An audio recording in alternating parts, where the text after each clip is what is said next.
Hi, everyone. Welcome back to this workshop series, the how-to guide for developing survey questionnaires.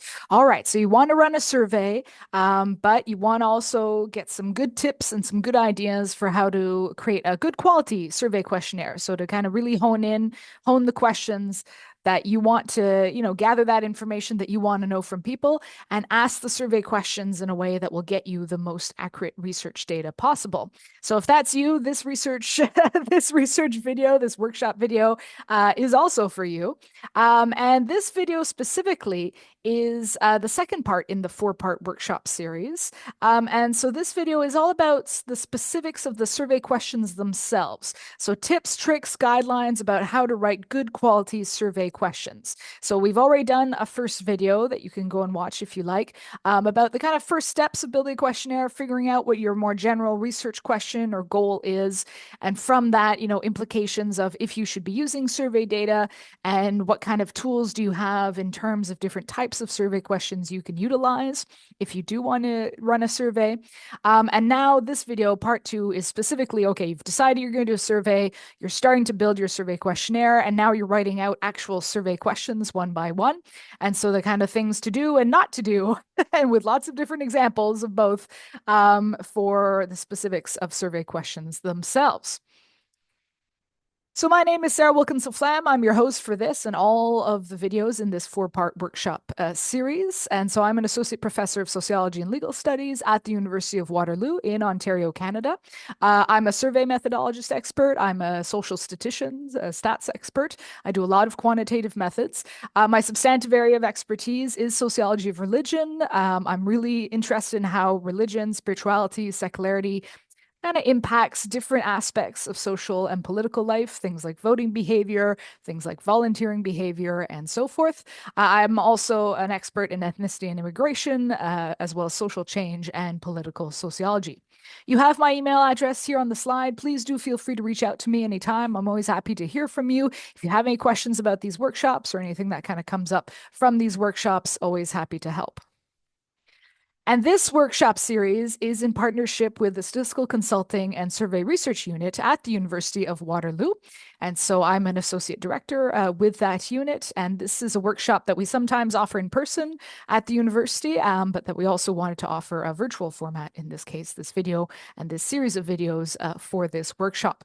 Now, if ever you need any kind of survey services, our unit they run surveys, they help people build survey questionnaires, they program them, they find samples, they run them, they run the surveys, they do some data analyses, they can also help consult on data analyses, crunching the numbers after you run the survey. So if ever you would like some extra support for your survey, then please do feel free to go and Google us, go and find us online at the Statistical Consulting and Survey Research Unit at the University of Waterloo and look us up and reach out. Always happy to hear from you there as well. All right, like I mentioned, this workshop video is part of a four-part series in this overall workshop on survey questionnaires.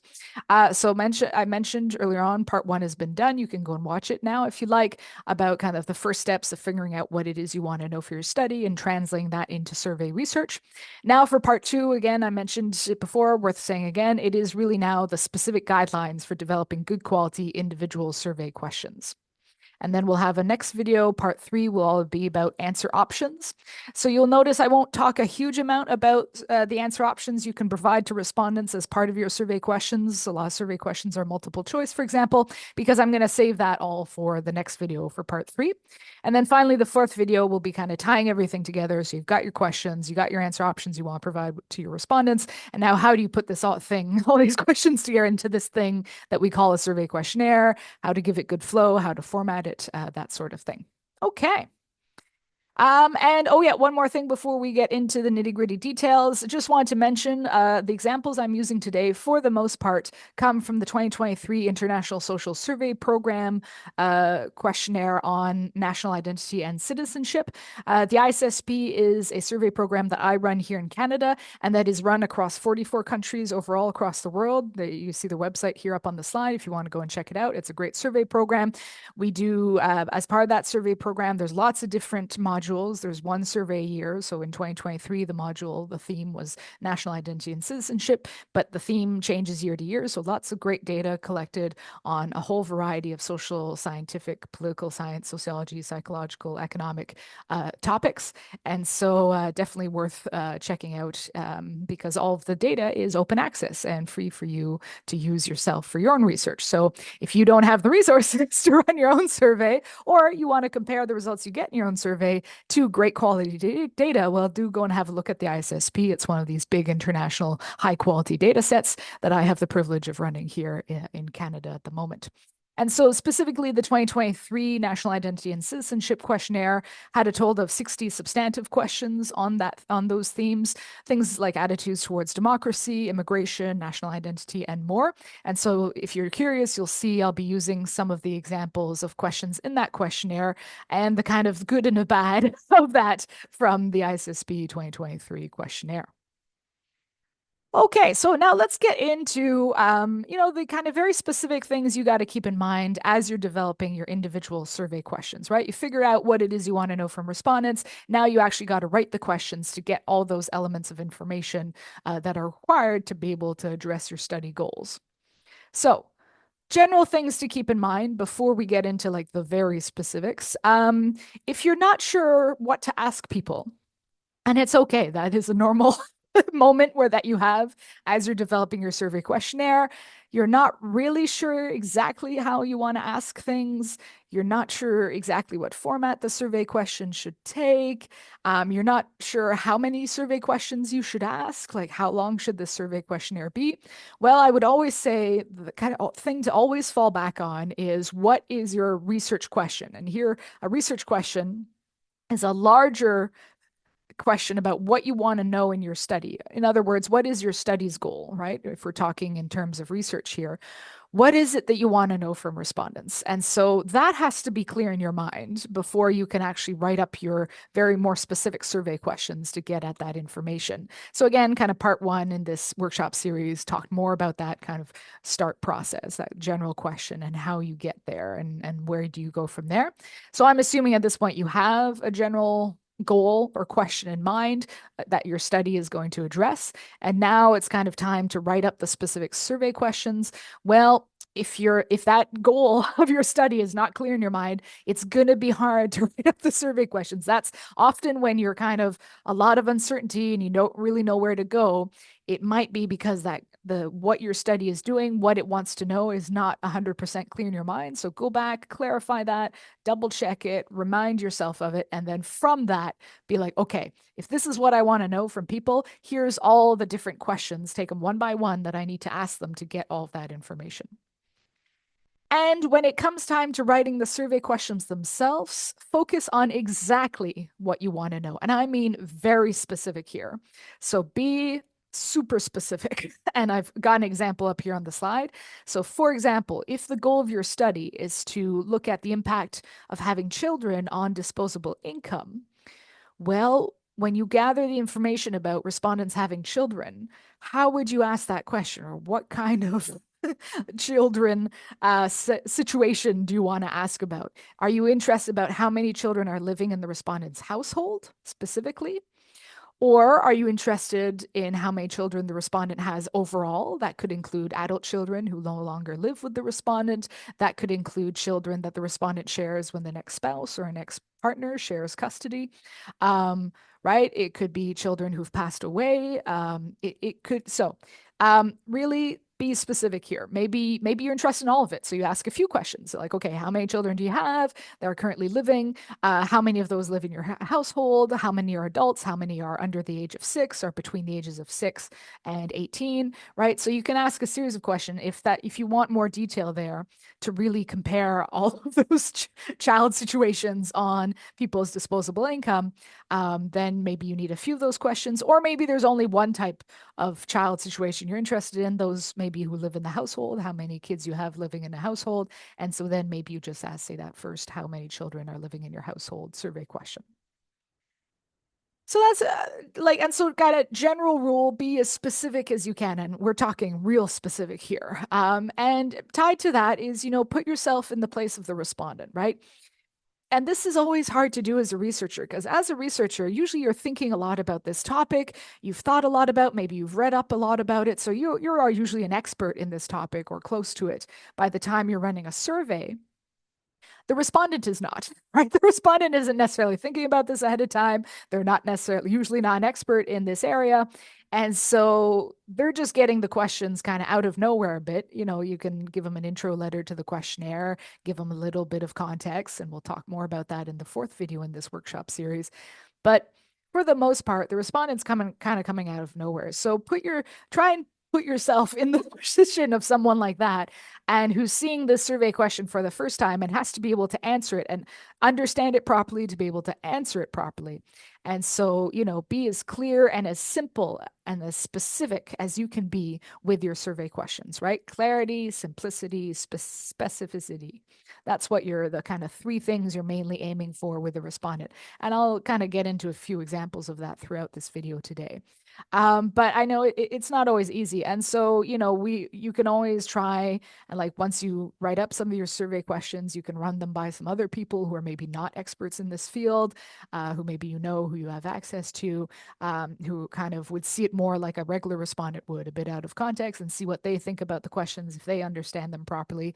We'll talk about pre-testing the questionnaire again in the fourth video in this workshop series. But even as you're writing the survey questions, if you've got a few people that you know you can bribe with some cookies or something and get them to have a look over your survey questions, that can also help to kind of get that almost outsider perspective that you need to be able to double check, okay, can every person actually understand this survey question? All right, so now let's get into some specifics about what to do and not to do with your survey questions as you're writing them up. Avoid any kind of ambiguous terms, right? Again, when you state these principles of good quality survey questions, they sound pretty obvious. Like obviously, I'll be clear with my survey questions, but actually putting those principles into practice is sometimes quite difficult. So I've got some examples here, and it's something that you should always keep in mind. You know, write up your initial draft as a survey question, then look at it as like, am I using any jargon? Am I using any fuzzy words? Things that could be open to interpretation, in which case, again, you want to be as specific and as closed to different interpretations as possible so that as much as possible, your respondents are understanding this survey question in the same way and get what you're asking. So, for example, something very simple like income, or it seems simple, but what does the concept of income actually include, right? Maybe it's a bit too ambiguous on its own. So, for example, in 2023 ISSB, when we ask about income, we actually have two income questions. We ask about personal income, then we ask about household income. Here you have the example of personal income. We ask, you know, what was your own total personal income from all sources in the prior year to the survey, so in 2022, before taxes and other deductions. And then we even have a little explainer underneath in italic here that respondents also see income from all sources. That's work income, interest or dividends, property income, rent, pensions, welfare support, money personally provided by somebody like a gift or something, etc. Right? So we're being pretty clear here. So we are using the term income, but we're also aware that that term can be a bit ambiguous of what people consider as part of their personal income or not. And so we're specifying here, let's go, all the types of income you can possibly think of. And the reason we ask it, especially for the year prior to the survey and not the survey year itself, maybe you can figure out the reason for that. If you're Canadian, you might be able to figure it out even better, is that for the year prior, the person's probably already done their income tax. And so when like if you ask someone each year exactly how much money you make from all sources, before they actually have to do their income tax in the spring, they may or may not be fully aware of how much money they've made, right? It might be like, not sure. So this survey was run in fall 2023. So people will have done their income tax for the prior year earlier that spring in Canada, right? This survey I'm talking about the one that we ran in Canada. And so usually because you have to pay taxes, you have the number that you have to pay taxes on burned into your brain of how much money you make. Or at least, you know, in this question, we actually provided some income ranges, some categories like between this amount and this amount to make it easier. So you didn't actually have to even remember the exact amount. You could just like remember what income range you're in and select it. And so usually once you've done your taxes, and like in Canada, we personally still have to do our taxes. It's not like the UK where they do our taxes for us. us. That would be great. The government does it for us. We don't have that luxury in Canada. We have to do it. So we typically have that number in mind. And so it's kind of like a better kind of way to remember that number and have a more accurate information from respondents. But again, that being said, we're being very precise in what we mean by income here. Some other big survey firms, like say Statistics Canada or Government Stats Agency here in Canada, won't even bother asking about income. They just go and link the data from the income tax to the survey because they have the ID number that they can link those two data sets together. In Canada, it's the social insurance number that does that, and then they have the exact amount, and usually they consider what people file for their income tax as being the more precise amount, rather than relying on recall, for example. So, anyways, just to say that avoid even terms that we might use quite a bit in everyday life or in research. Take a step back, think about it. Can the respondent actually figure out what we mean by income here? And is this open to interpretation? Could one respondent, if you just use the term income without any further explanation, some respondents might give you the income before taxes, after taxes might only give you their employment income and not income from interest or other sources. And so, what is it exactly you want to know, right? Do you want to know all income? Do you want to know just employment income, etc.? And so, do you want to know it before taxes, after taxes? So figure out exactly what you want to know and then ask it specifically and be very clear and specific in the survey question. Avoid long survey questions. I know, like I'm an academic, right? I love talking forever, so I get it. I feel the pain of I want to ask a super long question and add all the nuance and complexity of that question into it. That is not what you want to do in a survey question. You want to make it again as short, as clear, as simple, as specific as you can. And so this also actually plays into using the grammar and vocabulary tools that you have in English appropriately. So this is probably easier to do for people whose first language is English or whose mother tongue is English. It's a struggle. I understand. I'm someone who works in both English and French, so it is a struggle if you're using English as your second language. I sympathize. But you do want to avoid long questions. I always laugh. All these principles for good survey questions are also good exam questions. If I have to develop an exam for my students, when I do, I put into play all of these principles well, and they also go for survey questions, right? So I put up an example here from the ISSP that I actually think is a bit long. The way the ISSP works, for example, if you're curious, is that all the countries get together, all 44 countries get together once a year and vote on these survey questions. So it's not all what Sarah wants, it's often what a combination or a group of countries wants in the survey questionnaire. And so sometimes we get great survey questions from that. Sometimes we get ones that I personally would improve a bit on, but am not able to because that we've agreed on this question. We all ask it across all the countries in the same way to make sure our data is comparable. So here in the 2023 ISSP, the survey question is, how often do you think that people would try to take advantage of you if they got the chance? And how often would they try to be fair? Question mark. So it's a bit long. That sentence has like 3 parts to it, which for me, I think is a bit long. So I would just ask, like, this is basically a trust question, right? So you could basically ask just about trust, right? Like to what extent do you trust other people? Then you just have or like to what extent do you trust people you don't know or something like, or that you meet for the first time? There's different ways to ask the trust question. I think that a much shorter version of that would work. But one of the ways that ISSP compensates a bit here is that they kind of repeat the core information they want to know in each of the answer options. So do people try to take advantage of you almost all the time, most of the time, or they try to be fair most of the time, or try to be fair almost of the time? So it kind of helps because even if like the respondent forgot what the survey is asking them in the question, well, then they kind of revisit it and see it maybe hopefully a bit more clear in the answer options. But I think a better solution is to just have a more simple question, more straightforward question. Again, what is it you want to know here? Are we talking about trust? Then let's just ask about trust, right? So avoid long questions, short as possible.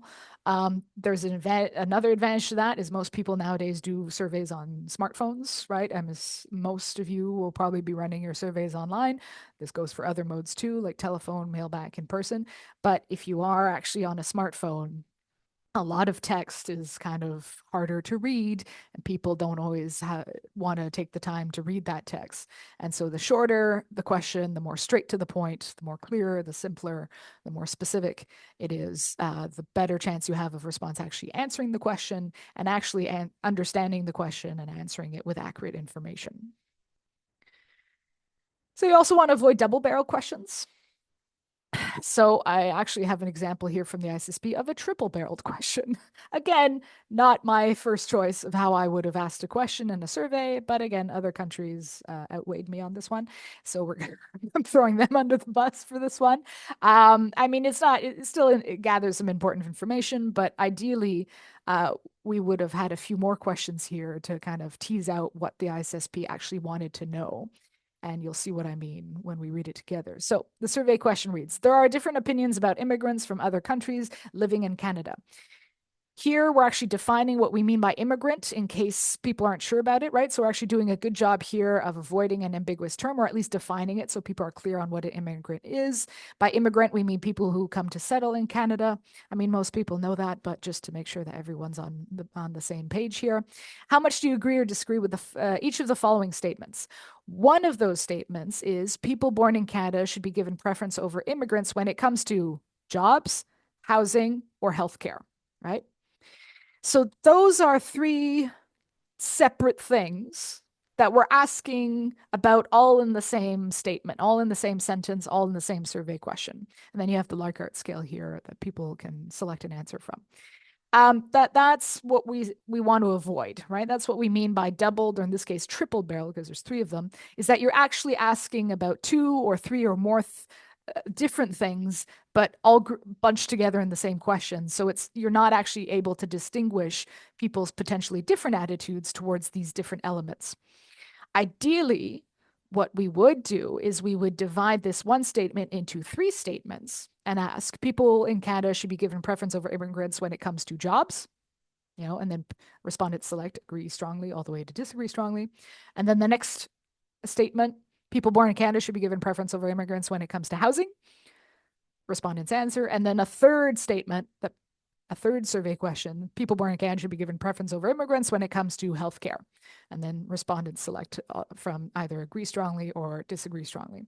Because, people can have different attitudes on those three different items, right? So people might feel that immigrants should not get preferences for jobs or sorry, I'm saying that wrong. People may or may not agree that people born in Canada should get preferences for jobs or housing. So maybe they do feel that people born in Canada should get preferences for jobs, should get preferences maybe for certain types of housing. But respondents might think, well, but for healthcare, like everyone needs healthcare. So it doesn't matter where you're born, whether you're born in Canada or elsewhere, like this is life or death. You should get healthcare no matter what. So there should be no preferences. Or some people might feel that those born in Canada should get preferences for all three, or should not get preference for all three, or should get preference for one or the other, but not the second one, right? So it's why you would want to, since we're actually asking about three different things here, preferences for jobs, housing, or healthcare, we should be asking them as three separate survey questions, ideally. The reason why they're not in the ISSP, if you're curious, is that the ISSP is limited to 60 questions overall, and they wanted to fit in other survey questions. So they tried to merge this one into one so it counts as one question. And I mean, that's a reality, is that you only have a certain amount of time with the respondents. Your survey questionnaire can only be so long. Again, we'll talk more about this in the fourth video, but the shorter, the better, right? And so you should be kind of, limiting the number of survey questions to only what it is essential for you to know from respondents. But in that scenario, I would have said, well, just pick one of these three, jobs, housing, or healthcare, to focus on if you only have one survey question, and just focus on that one kind of element. But yeah. So that being said, there's no survey question that's perfect. There's no survey questionnaire that's perfect. But as much as possible, avoid these double-barreled or triple-barreled survey questions. And you want to avoid questions that are too general, too broad, too wide when you're asking survey questions. So an example of that is if I were to ask you, how do you feel about democracy? That's pretty broad, right? That's pretty a big question. I mean, yeah. some people will interpret that question very differently, right? Maybe for some, democracy is like the history of democracy being developed in Canada, being fought for in various ways. And, that's what people are thinking of. So they answer that feeling question on that in that way. Some people might be thinking about the current political party in power and how they feel about that party. And so might think about like that's what they have in mind when we're asking them about democracy. It could be about kind of how democracy works. It could be about kind of is democracy better than other political systems or not in the world, right? It's very broad and it's too broad, in my opinion. I mean, this is a question you'll see in a lot of surveys, not in the ISSB exactly, but in other surveys, you see this question a lot. So I'm not saying it's not like no one asks it, but for me, this is like too wide. I actually like how the 2023 ISSP asks the question because it's a bit more specific. It's a bit more kind of pointed. It's still broad, but it's not as broad as that first example. So in the ISSP, the 2023 ISSP asks, on the whole, on a scale of 0 to 10, where 0 is very poorly and 10 is very well, how well does democracy work in Canada today? Right? So we're specifying here the time period today, the geographic location, in this case, Canada, and we're also specifying how democracy works, right? So not just like the principles of democracy, but the actual workings of it in Canada at the present time. And so already we're quite a bit more specific, and that's good in my opinion. That's a better version of this democracy question. I mean, there's still room for interpretation here, but it's much less than, say, in that first example, right? How do you feel about democracy? It could be at any time, in any place. It could be the principles of democracy in any way that people define that. It could be the practical realities of it. It could be politics. It could be civil society. It could be the media, for example. Whereas in the 2023 ISSP, it's we're still talking about democracy in general, but we're talking about the workings of democracy, so the kind of practical workings of it, as well as we've specified where and when. So that's a better version. And so again, be as specific as you can with your survey questions. And you also want to avoid leading questions. This is the one that you all probably know. And again, this principle is kind of obvious. Be like, yeah, I don't want to like lead people to an answer. But sometimes it's easier said than done. And so again, you always want to think about how am I asking this question and could it impact how I'm getting responses? Because I talked about this in the first video of this workshop series, is, as social scientific researchers, this is kind of generally who I'm doing this workshop for, our goal is to get the most accurate data of what's going on the ground in people's everyday lives and in people's thoughts and feelings.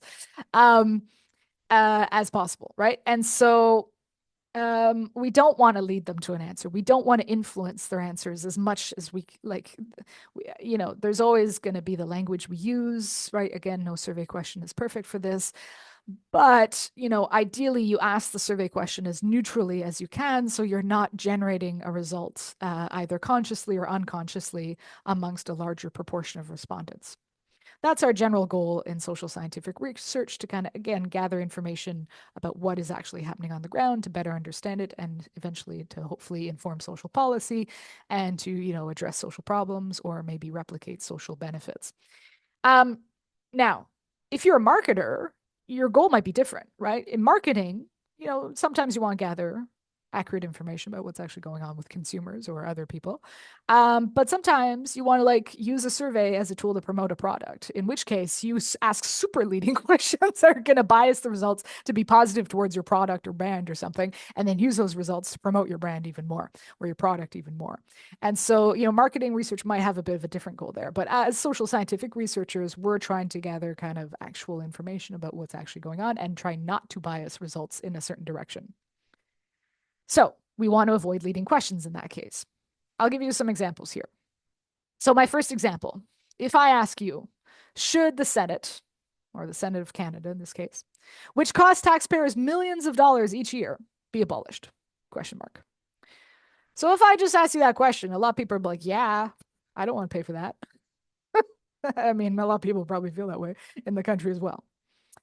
But that kind of middle part of the sentence is, biasing results to get people to want to abolish the Senate because it's highlighting some negative aspects or what a lot of people would see as a downside to having a Senate in the country.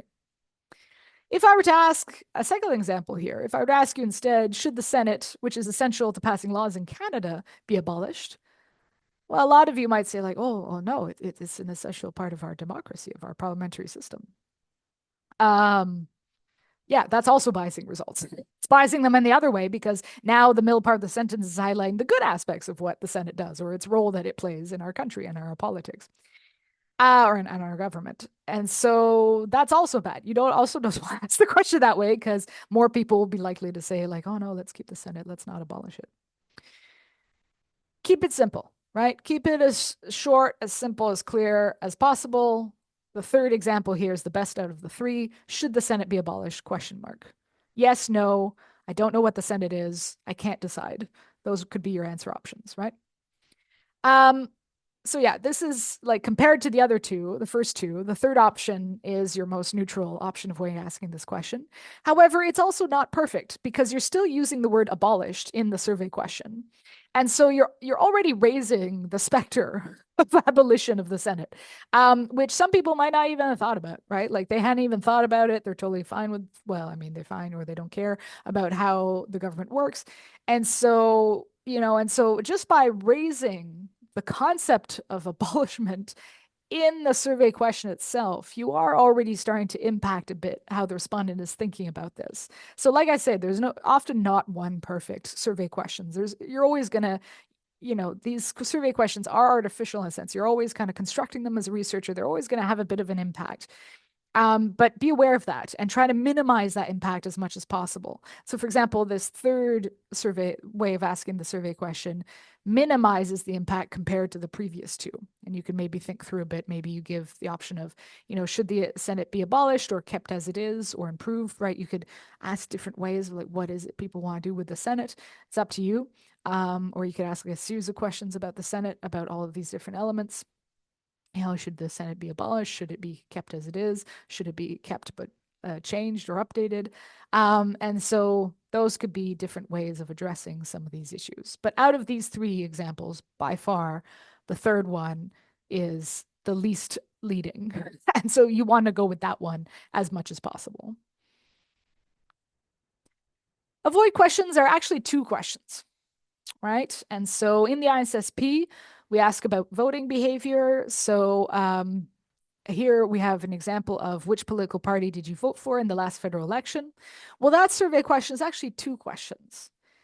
It's asking people, it's kind of assuming that people voted, and then it's asking what political party did you vote for? That first assumption is a bad one to make, right? Our voter turnout here in Canada is about 60%, 65% on a good election these days. Can be definitely below that for kind of provincial or municipal elections, like way below that sometimes. So you should not be assuming something about your respondent. So actually ask it as two questions in like a filter format instead. And that is what the ISSP actually does. So the ISSP actually asks, did you vote in the last federal election? And actually in the ISP, it's specified, the Canadian federal election in 2021, which was the last federal election at the time of this, that I'm recording this video, and at the time we ran the survey. And then for those who answered yes, who did vote, they get the follow-up question, well, which political party did you vote for in that last federal election? And then they have a multiple choice. They can select from the federal political parties. And then those who said they hadn't voted, they skip that follow-up question. They just go on to the next part of the survey. So that's the better practice, right? So make sure that you're not making assumptions about your respondents, about what they do, and that if you actually do want to kind of have that two-step process, make sure you actually write it that way and build it in as a filter question. So another example I think I gave also in the past video was, do you own a car? Yes or no? If it's yes, respondents get a follow-up question, how old is your car? And if they answered no, they don't get that follow-up question, they move on to the next section of the survey. So don't just ask like, how old is your car? Because you're assuming people have a car and a lot of people don't. And so, make sure that you kind of break it down and that your survey question works for everyone. And if you need to, use that kind of filter format. So make sure you're asking about one thing in one survey question. This is just good practice in English in general. Avoid double negatives. I know in some other languages, double negatives are actually okay. So, I'm not speaking about other languages here. I'm speaking if you're doing the survey questions in English, do not have double negatives in your survey question. because in our brains it confuses people very quickly and it's very difficult to understand. So the example here is a bad example. So do you oppose the rule stating that there is no smoking on patios? So do you oppose the rule that there's no smoking on patios? So you're actually asking, are you okay with people smoking on patios? That's what you're actually asking. So ask it that way, right? Do you agree or disagree with the following statement? People should be allowed to smoke on patios. That's a much better version of that survey question. So just avoid double negatives. Like I said, in general, when you're writing an email, when you're writing an exam for students, I don't know, anytime you write, don't use double negatives in English, and especially not when you're writing a survey question. So here, another guideline similar to avoiding ambiguous terms, avoid technical terms, right? Because they're probably ambiguous or not clear for respondents. So jargon, any kind of technical term, jargon term that is specific to your expertise, but that most people don't know what you're talking about, or at least some people don't know what that is, you should not be using it in a survey question, right? Survey question is not the time to like show how smart you are or like develop like a super smart question. No, again, clarity, simplicity, specificity, right? You write a survey question for everybody, or at least for your study population. So if you're just going to sample young adults, then you can use terms that are very common to young adults, even if like some older adults don't know what that is, like all the, I don't know, whatever TikTok jargon that's out there that young people are probably aware of, but I'm not because I'm middle-aged and not into that. And so, but if you're doing a general population survey, like a lot of the surveys I run, then you have to make sure that, like, think about your whole population. We're talking the 80-year-old who didn't go to high school. We're talking about the 80-year-old who has a PhD. We're talking about the 20-some-year-old who is working at McDonald's. We're talking about the 20-some-year-old who's like an executive CEO, right? We're talking about the whole population. You got to use language that everyone or virtually everyone can understand. And if they can't, well, one, you can define the term in ways that everyone would understand, like I did with income earlier on in that earlier example a few slides ago. Or ideally, you just don't use the technical term or jargon term, you use language that everyone can understand. And this is actually something that your good quality communicators will do. So if you think, think of someone like a public figure that can be a politician, a media person, a celebrity who you think is a great speaker. Um, Usually they're very good at this. They don't use a lot of technical jargon. They use, you know, words and examples that like every person can understand, or at least every person within their sphere can understand. So like, your best political speakers often do this, right? And so ideally you in the survey questions also do this, right? You're not writing a technical document for a journal publication here. You're writing survey questions that in theory everyone can understand, no matter their level of education, no matter their background.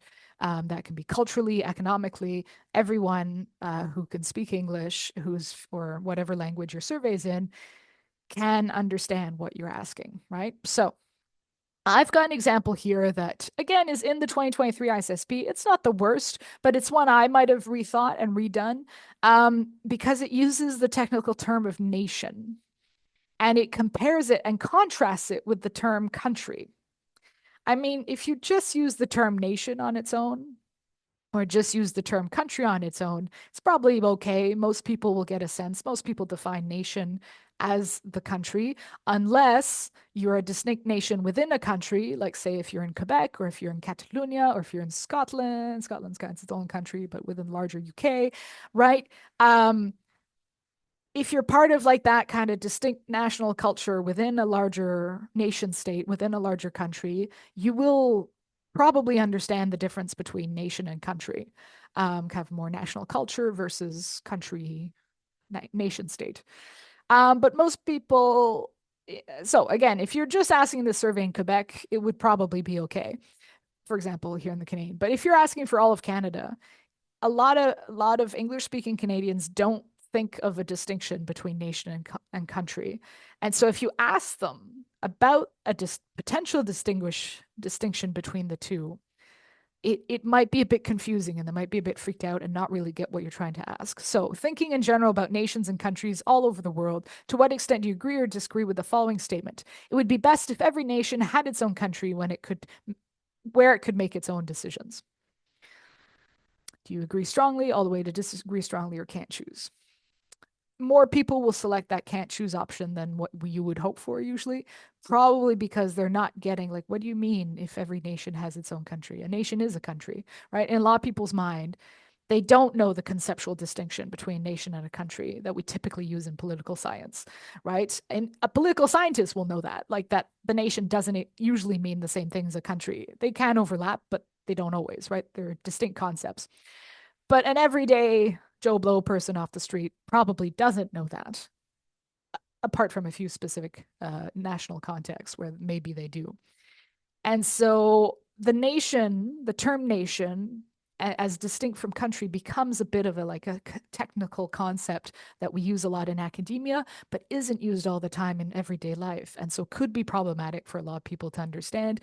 And they might kind of not really get what you're trying to ask them here. And so, yeah, I would avoid any kind of technical jargon.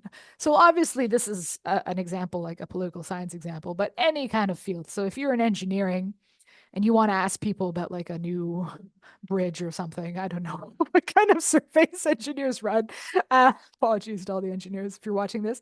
Obviously, any kind of technical engineering jargon, and you have a lot of it. I know that. My brother is an engineer. Don't use it. Just ask everyday terms. If you're in psychology, right? If you want to ask about personality types, most people don't know what the personality types are. That's a concept you're using as a psychologist that not everyone in their everyday lives use. So you got to ask about it, but in ways that everyone can understand, not using your conceptual language. And we have lots of jargon here in sociology like that as well, right? Like, I mean, there's tons of it. There's so much that I'm blanking. I'll just be able to pick one. But a term like socialization, that's a concept we use a whole lot in sociology. What you learn as initially as a child, and later on, you keep learning from members of your social networks later on, and how it impacts your adult attitudes and behaviors. Right? Socialization is a big concept we use in sociology, but everyday people don't really know what it means, or at least a lot of people don't. Some people might if they took a sociology course or saw it somewhere else, but a lot of people don't. And so avoid those kinds of concepts and technical terms and just use language that everyone can understand. Okay, so those were kind of like the specific guidelines to apply when you're writing up survey questions. And so there's a lot of them, right? We've had a lot of slides there. So the whole point is that with this video, you can go back and revisit some of them if you forgot a few of them, and to kind of like almost use them as a checklist. Like you write up a draft survey questionnaire and then you check, okay, not too general, not too long, not leading, right? Doesn't have double negatives, right? So you check all the different guidelines that we just talked about. And so I've got a little workshop here to finish the video for you. Now, in the first video, the last video I did in this workshop series, I got you to develop 5 survey questions around a larger study goal, either one that I provided or one that you have for your own project that you already have in mind. So if you happen to have done that workshop activity and you still have your 5 survey questions, you can use those 5 survey questions for this activity as well, or any 5 survey questions that you want to develop yourself for whatever survey you want to run. Or maybe you're just kind of, just training generally about this stuff and you just go and find a survey that you came across and 5 questions there in that survey. So whatever 5 survey questions you want, either your own, ones you've already developed, or someone else's. Take those 5 survey questions now and look at each one. And given the guidelines that we covered in this video, how could they be improved, right? Like I said, most survey questions aren't perfect, so there's probably some ways you can improve at least some of them. And if you do feel that the examples of the survey question you have are already really good quality, that they fulfill all of those guidelines, try and think about and articulate why they're such good quality survey questions. What makes them, in your view, really good, right? Like, and again, these kind of principles we've covered, like clarity, specificity, simplicity, as well as fulfilling the other guidelines we saw in this video. So kind of think through, okay, what makes this a good quality survey questionnaire? Or if it's not, if the example you have isn't, well, how could you improve it? How could you make it better given everything I've talked about in this video? Okay, so I'll leave you with that activity and I'll see you in the next video. Bye.